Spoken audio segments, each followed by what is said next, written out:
Welcome back, man. Point of no return, man. We know too much, man. We seen too much, man.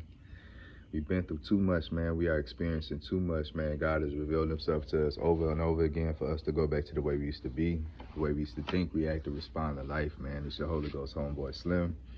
SLIMM, simply living in my moment, which means yesterday is gone. Tomorrow's never promised, so all you have is right now, this moment, and I hope you're fully living in yours because I'm fully living in mine, man. Just back with another quick word. Um, let's talk about colors, specifically black and white. All right. In the Bible, it actually says that God made us in His image. Um, he actually said our image. So by the time He got to making humans, He had already made more deities and more beings in the spiritual world. You know what I'm saying? To assist and help Him with all this. But He said in our image, right? It also says that Jesus had skin like bronze, hair like wool, right? It also says that a lot of the beginning of the Bible took place in Africa. The oldest remains that have ever been found, I think, have been in Africa, maybe Ethiopia or something like that, somewhere in the area.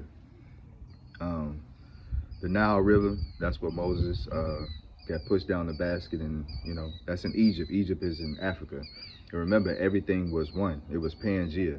So even if you say, hey, some of this is modern day, Middle East, because it's Iraq, and at one time it was all Africa. We was all one. You feel me? It just had, you can only get closer and closer to the tree of life. Like the tree of life was the center of civilization. So the closer you get to that, the deeper you were in the city. So it was just levels like everything else. Um, anyways, and when Jesus hid, you feel me? He hid. He had to hide amongst his people. So if he looked like that, where would he hide amongst people that had hair like wool, skin of bronze? Um, why is this important? Because I'm telling you, God is colored. He's colored. I've seen him. I give you the physical description that I have. We can talk about his grandness, how massive he is. He's too big to be in heaven, so he actually stands in heaven. Like he doesn't actually sit there. He's too big. So where he is just open space. It's somewhere that he created, and it's nothing above you, nothing below you, nothing to the side of you. You're just in space, but you're not floating, like you're stable. Um, when I became face to face with God Himself, I was able to see one of His toes, and surrounding by empty, basically emptiness, because there's nothing around you, nothing above you, nothing below you. I couldn't see around His big toe. That's how big He is. So just try to conceptualize that way. You can see everything from all sides and all angles. So there's nothing blocking your view. It's just a straight path to eternity everywhere you turn. But yet, when He put one toe in front of you, He blocks all of eternity. You see what I'm saying? That's how big He is. I also looked at His skin. His skin is in constant motion, like His waves or electricity or sound waves or water waves. That's what it looks like. And it's a dark, dark, dark, rich color. Like it's like one of the darkest colors I've ever seen. It's not brown. It's not black. It's its own thing. It's its own color. It's its own color. And what I seen was his skin, like I say, was always in motion. Like even though he's sitting still, like his skin is still moving. It's still, it's, I don't know. It was a trip to just see it, and then to hear his voice. To hear his voice, I think was cool because it was the loudest sound I've ever heard in my life. Yet when it touched me, because it's more like a vibration. You feel me?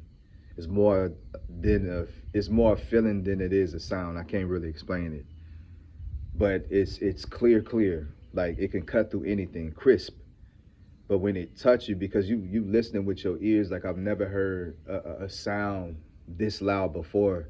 And you think about when you listen to music real loud, at some point when it gets to a certain level, it becomes muffled and you can't hear really the quality of what's going on. But when he spoke, it was like waves, like thundering waves, like crashing waves. But when it hit you, it was like a gentle breeze, you feel me, that felt good on a hot day, and you needed that, you feel me? And I come to say that because you look at how the world is today, and they hated Jesus back then. Why did they hate him back then? Feel me? Because at one point we were colored. What happened was when Moses and them left and they were in the wilderness, and the people cursed God and they gave up on God and they started worshiping other gods and they started mingling with the other people. Those people were lighter, you feel me? He cursed pretty much a whole generation, you feel me? That's why 40 years he had to get rid of all these people in order to give them clearance to the next land, because they had disappointed him so bad. Because he showed them, like, I'm here for you. I kept you safe. I fed you. I parted the Red Sea. I took you from slavery, from captivity. I put you on dry ground everywhere I bring you. We overtaken enemies. You really don't have to fight. All you got to do is just listen to my instruction. Stay away from sin. Do your part within the community. Follow these rules and laws and regulations, and I'm going to always take care of you. But they start mingling and talking to the other people. So he was like, well, okay, I'm going to take away your color, because that's what directly connected us to him, our color. We were made in his image. So he was so disgraced, he was so disappointed, he was so hurt that his own children, his own people would turn their back on him after all he did. He said, okay, I'm going to strip you of your color. And generation after generation of mingling and intermixing, and you feel me, getting rid of like a whole generation of dark-skinned people. That's what allowed the lightness to go on. And then he also gave favor to the lighter people. All right, you want to give away your inheritance? Here you go then. Now you got to earn it back. And for generations, you're going to suffer. For generations, you're going to hurt. For generations, you're going to be enslaved by these people that were once, inferior or different than you. Because at one point, they would look at people. You feel me? They would look at people, and it's not me being racist, it's not me being radical, it's not me being any of those things. I'm not trying to be controversial, but I'm just giving you a historical text and how it applies as in heaven as it done on earth. I'm telling you how this connect. But they used to look at people who was lighter as different, because we were not light. Like up there, when Lucifer was up there, every time he get around God, he would get lighter and lighter, and that's how he would come around the people, and he would be shining like diamonds, sparkling, you feel me? And he would boast and brag because he was already the angel of music, you feel me? He had pipes in his organ. He was cold. He used to play the music for God as he's coming in, making his introduction. He was cold with it, but he wanted to praise for himself. He looking at all these people praise God. He looking like, man, I'm the one playing the music. I'm the one putting this together. I'm the one, good morning, making this sound good, and y'all steady praising this dude. I got the same abilities. He talking to me. So he thinking that he could be God because God is sharing his intimate secrets with him. You know what I'm saying? He's spending time, with him, and he's explaining to him basically how he works, how this works, how he's setting up all this stuff. And Lucifer think he got the upper hand. So the whole time he's getting lighter. So when he started causing discord in heaven, they associated people that were lighter with evil and with bad because of Lucifer. So come back down here, the same thing, the same mindset followed us, because we're all one, we're all connected. So that's why we was told to separate and not to intermix and not to mingle and not to do all these things, because at that time, that's what that meant. That meant evil. Feel me? But some people would give in because they had things that we didn't have, but not understanding that the original man had everything. You had natural resources, you had a direct connection to God, you had fruit and vegetables and animals and everything in its rawest and purest form. You had everything sweet, every flower, every tree, every plant. You had a system, you had a law, you had education, you had religion, you had spirituality, you had one God, you had architecture, you had all these things, right? So the people started traveling. Remember, Because the world, they remember they had the dark ages. People was really for real living in caves, but not the original man. We already had cities. We already had towns. We already had structure. They start, you feel me, a couple of them would get smart. That's how evolution is. So you sitting in that cave all this time, bro, and you like, nah, it's something more than that. That's God talking to him. So he got him to go and explore, and he bump into these original men, these dark people, and he looking at all this like, y'all got all this?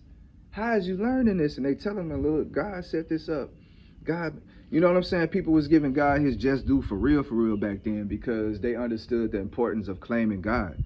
They understood the importance and the power and the position and the prestige that it was to be a chosen people. So they were proud to be God's people. So they was giving game.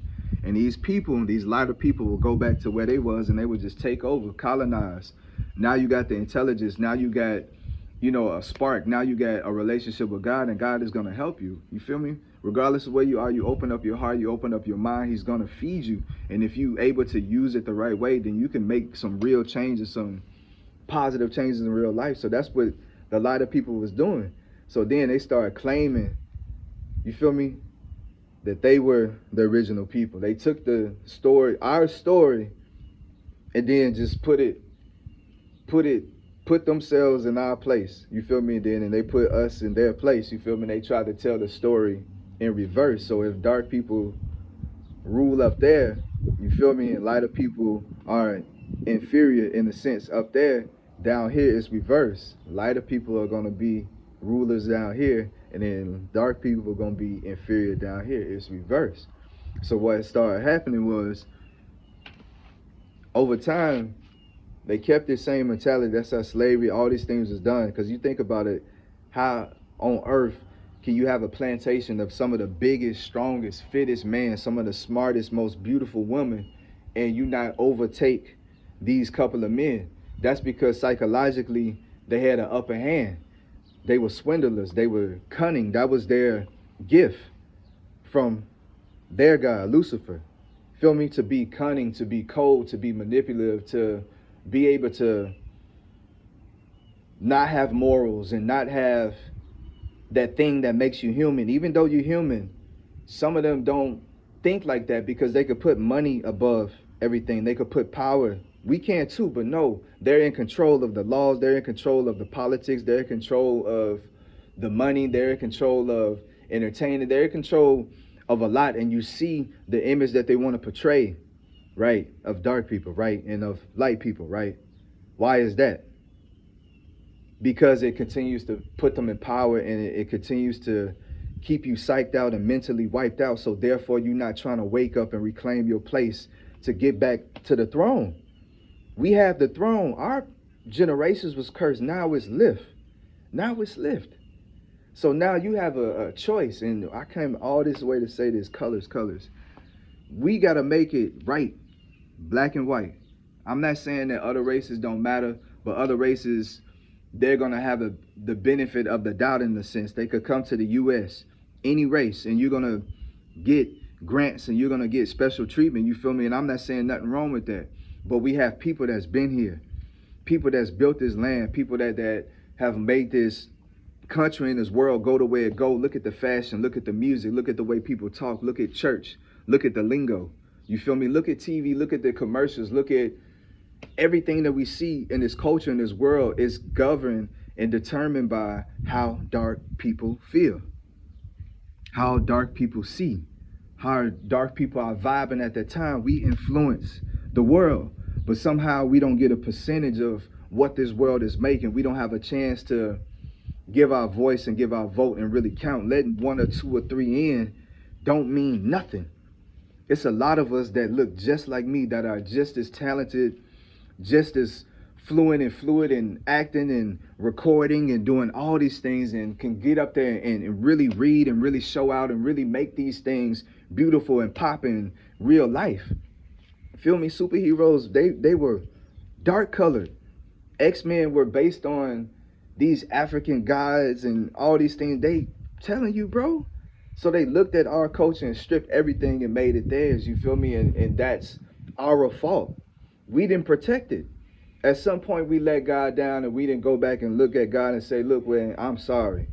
I know I didn't do it. I know I wasn't there at that time, but I'm speaking for me, my people. I'm sorry, whatever my people did back then in order to disappoint you, in order to hurt you, in order to make you feel that you needed to strip of us of our color. That's what make us royal. That's what separated us from the world. They knew when they saw us, and still to this day, when they see us, they feel a certain type of reverence, and that's why they get mad, because they have to respect it. You feel me? They gotta respect it. We can do everything, we everywhere, and we can make it, bro. And that was our job and duty, to go everywhere. Remember, be fishers of man. Remember, go spread your seed. You got to go out here and make these, not make these people believe, but lead them to believe by the way you live your life and by how potent you are with your message. You feel me? Like, you got to go out here and be proud of who you are, and be proud of who you are, and be proud of where you come from. And until you do that, you're going to be inferior. You will. And you're going to still cower. You're going to still bow. And it's not me, again, being racist. This is a reality. This is the system that they created because they knew they were physically incapable to compete with us. Talent and skill-wise, you can't do anything because we learn the fastest. We have to take on so much information at a fast pace because people try to lose us on purpose.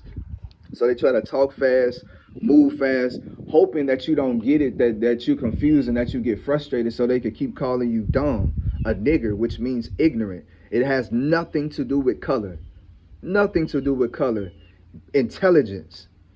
But somehow them calling us that, we changed it, right? Never ignorant, getting goals accomplished, right? Right? Changed it, right? And now everybody's saying it like it's cool. It's just like everything else. They used to give us the scraps and give us everything that was left over from the animals. They take all the good stuff. Remember, that's what we used to do. Look in the Bible. The good stuff and parts of the animals used to be reserved for the high priest, for the holy families, and for the, special guests and people like that. And these were all people in color and prestige. And these lighter people used to see that and get mad. Feel me? But that's not the way that man made it. God was telling these people to do it this way. Do it that way. He was setting up a foundation. You feel me? So now that they had a chance to be in power, everything that they felt wrong that was done to them, now they about to do it to you, and even more, and they've been allowed to do it. Why? Because we haven't gotten right with ourselves. And we need to, bro. And that's the only way you can claim this power. That's the only way you can break these curses. That's the only way you can move forward. That's the only way you can shift time and really break through and really make a difference that's so grand that it's going to change the world. It's going to change it. And your shift is going to be beneficial because you're bringing people together. Again, we're talking about colors. Why did I say this? Because at that time, we had to be separated. Now we have no choice but to integrate, you feel me? But to make it, and it's always the physical way, and that's what they're pushing, the lighter. They're pushing this integration. At first, they hated us. At first, they wanted us separate. At first, they wanted us just as workers. They wanted us just to be inferior, dumb, deaf, and blind.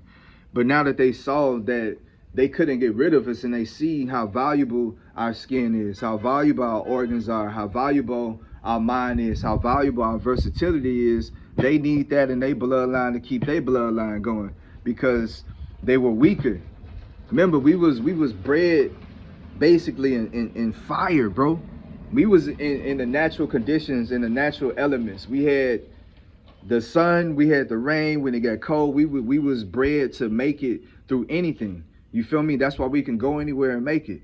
They had to be in certain conditions, perfect conditions, in order for them to be okay. And not just physically, legality too. They needed to be in control. They needed to be on top. See, we know how to be the man and lead even when we have to follow. Even when we're not the boss, we still the boss. You feel me? You see what I'm saying? But yes, now you have a choice. People were literally pushing this interracial agenda. Pushing. And you had a lot of people that was doing it just because it was a fad, just because it was taboo. I know I'm not supposed to be with you, and that's what make it feel good. And historically, that's what the women used to do. You feel me? They had they special ones, they favorites. Those the ones that they could maybe get once or they never get, that's the one they always got their eye on. But he was smart. He knew not to touch that woman. Feel me? Then you had they steadies. These was the ones that didn't care. These was those brothers like, yeah, you got me out here working in this field, doing all this. Yeah, I'm about to, every chance I get. These light women would get pregnant. You feel me? I'm telling you, if it was one for one of their favorites, that's how you got the house nigga. That's how they was able to stay in the house, because she looking at how her husband and how her sons and how her family is being raised to raise these colored people, but she got a love-hate thing with them. Feel me? She see the passion, she see the how he works, she seeing the way he,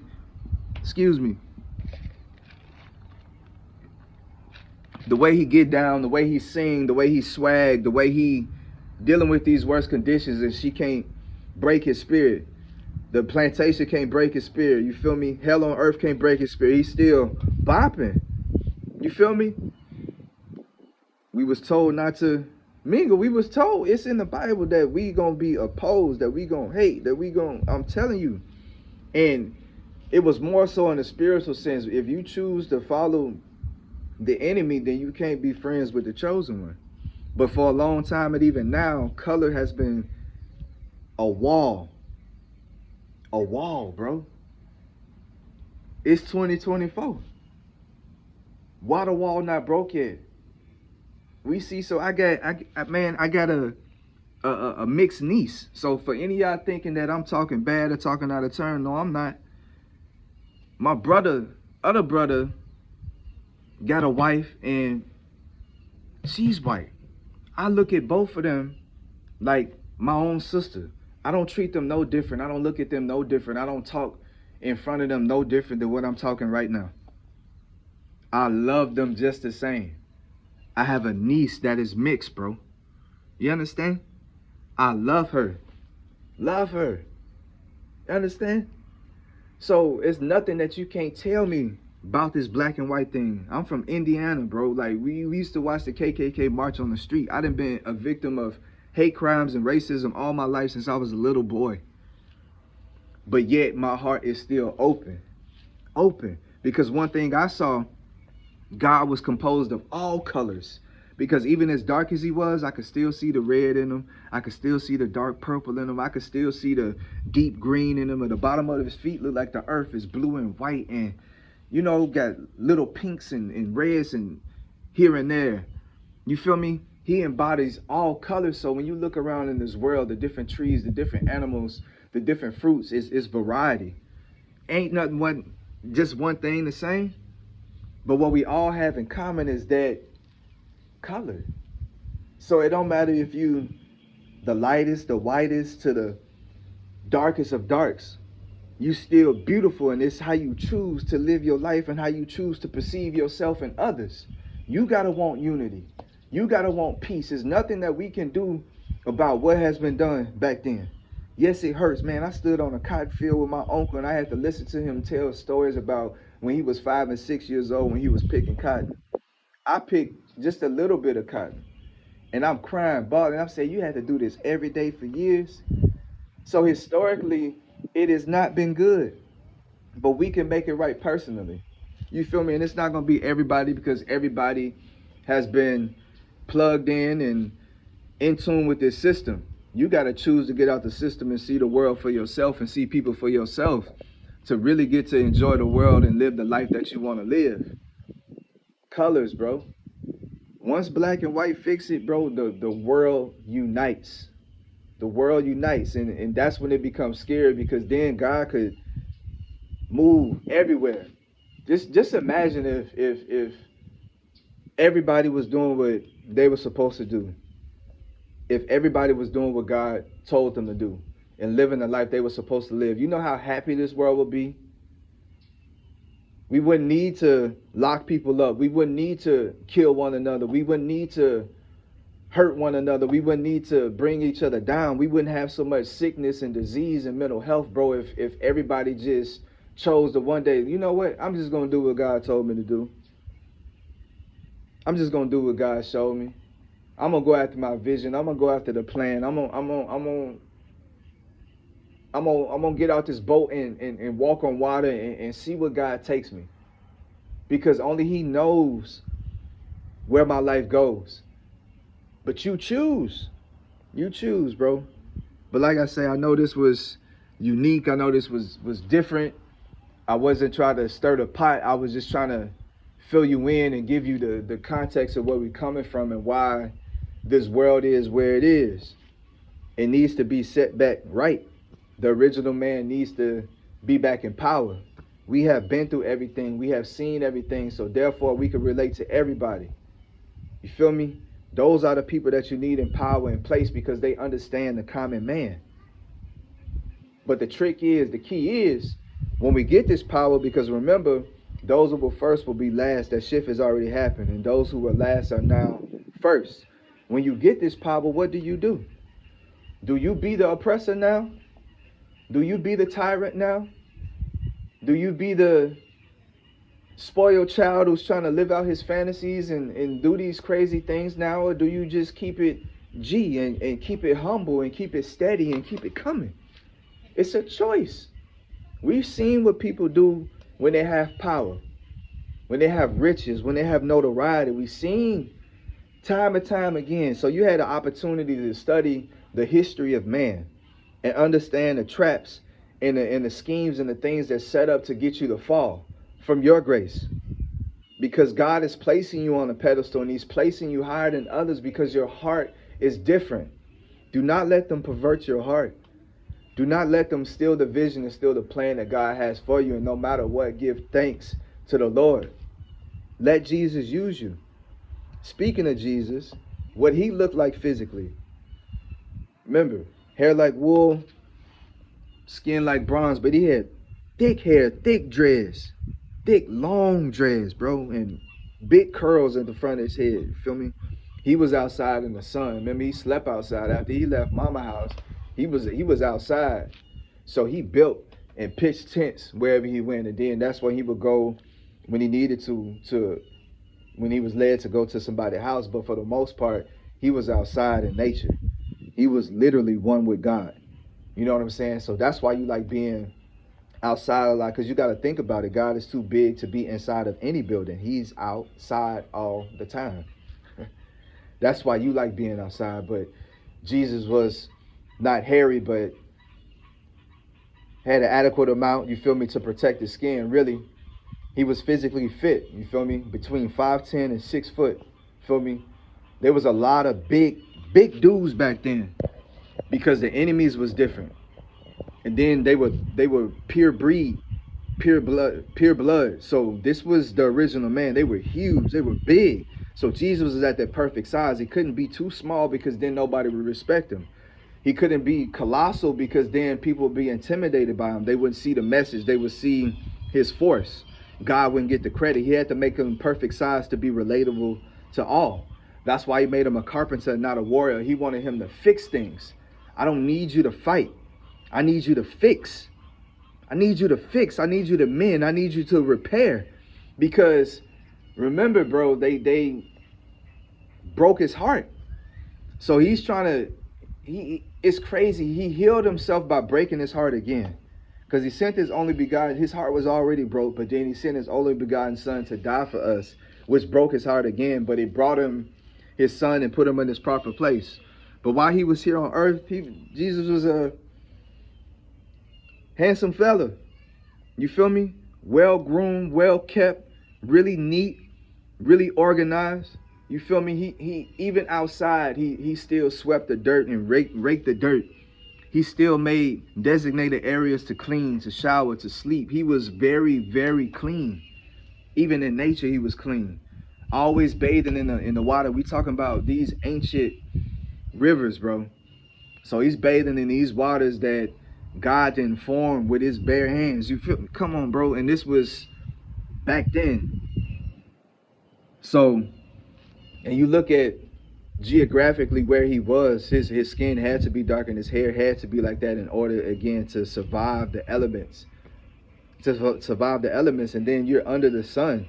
So your skin is going to get dark, and if you're not already dark, if you don't already have color in you, because that's what the sun is doing, it's baking you in a sense, and is revealing what's under there. How dark can you get? You feel me? That's what it's doing. It's revealing. And if you're not already colored, it will burn you. It will burn you. So he had to be like that. He had to be fit. He had to be natural looking. He had to be harmless in appearance in a sense to win over the heart. So before he would even talk, you feel me, he would just smile and just look people in the eye, and they knew just based on his smile and his gaze, they knew. And at that time, it was a lot of people connected to God, you feel me? Even though they did what they did, they sinned, they did what they did, said what they said, they were still connected to God. He was still his chosen people. We still his chosen people. You just have to choose him again.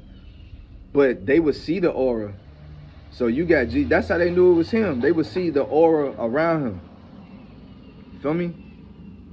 Your aura is colorful.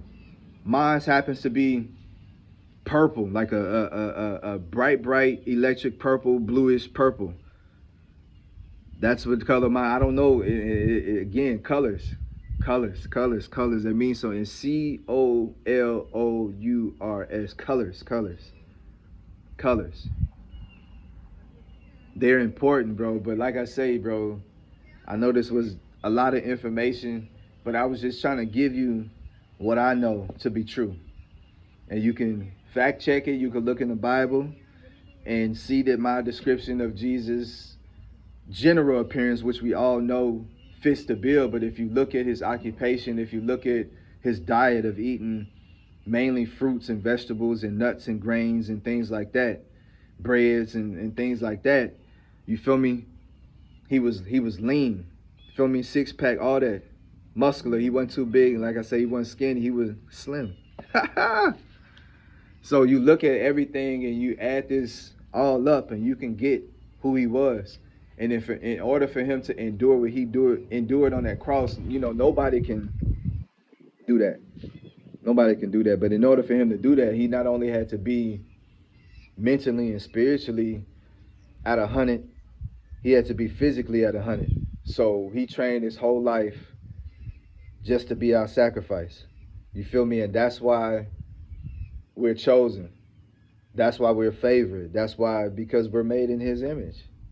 So we have access to that same power. We have access to that same God. We have access to that same right to be miraculous, to heal, to make something out of nothing, to be creative, to build, to give a message in a unique way that is attracting all. No barriers. The wall is down. We accept all. Remember, he opened his door to the Jews, right? That's what they say. But who isn't a Jew if we all come from one being? We're all Jews. And the darker the berry, the sweeter the juice. So the darker you are, the more original Jew you are. It is not something I'm trying to argue. It's not something. It's no debate.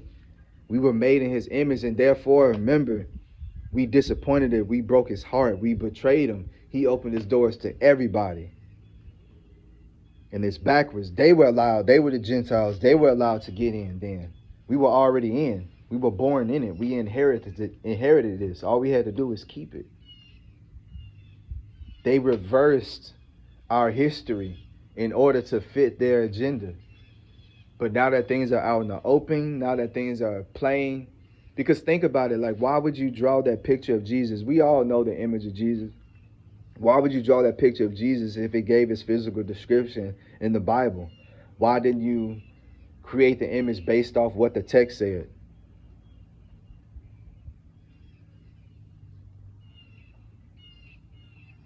I'm waiting. If we knew what he looked like, why did his picture look like that then? Why were there holy wars, right? To destroy the history. They had so many paintings, so many pictures, so many statues. The pyramids, the Sphinx, all these things were representative of the dark, the colored man. In order for them to make their history stand the test of time and become the present and now the future, They had to erase and undo everything that was done. They looted our tombs, dug up our kings and queens. You feel me? Leave them be. Go dig up George Washington and see what happened to you. All right then, so why is it okay that we can go over there and do that to them? I appreciate a good museum, but these are things that you're supposed to find naturally. These are things that you're supposed to discover organically. These are not things that you're necessarily supposed to be going. And then if you do see it, leave it alone. Leave it alone. Don't disturb its peace and its resting place. You know what I'm saying? Think about somebody digging your mama or your daddy up. Come on now. Come on now. But they did all these things, these, like I say, these holy wars and fighting over which, is it going to be Catholic, is it going to be Pentecostal? You know, none of that mattered. It was one God. We was all supposed to say, hey, this is the one that gives us power. This is the one that gives us authority. Then he tells us to do this, to do that. We're not supposed to take any credit for anything. For anything.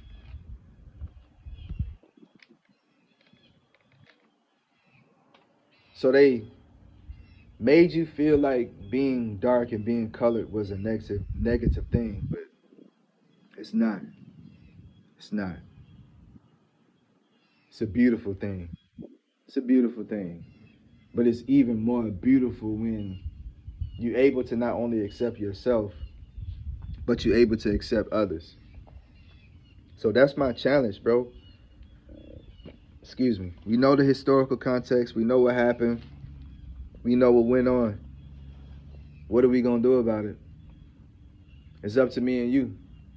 We could keep being divided, or we could get together, share what we know, fill each other in, speak how we feel, do what we need to do to really get this bag and really make a difference and really unite and show the world we can do it. Because I'm telling you, once we do it, it's going to open all doors.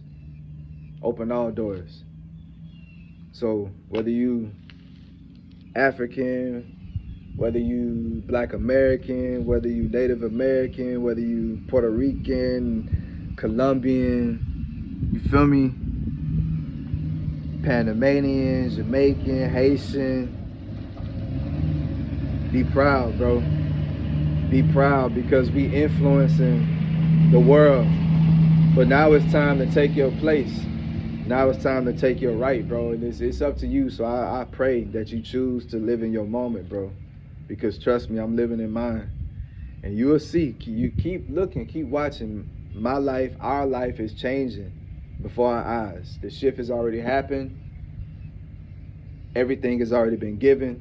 Jesus already approved. The Holy Spirit has already made sure that everything is getting to your address. Claim it, put your name on it. But colors, they mean a lot, bro. They mean a lot. But hope something was said that helped. Hope this was interesting. Hope it really moved your imagination and your thought process and maybe allow you to see things how I see it. I don't see things black and white. But I do though, but I just see colors. Colors, bro. Colors. Till next time, Slim.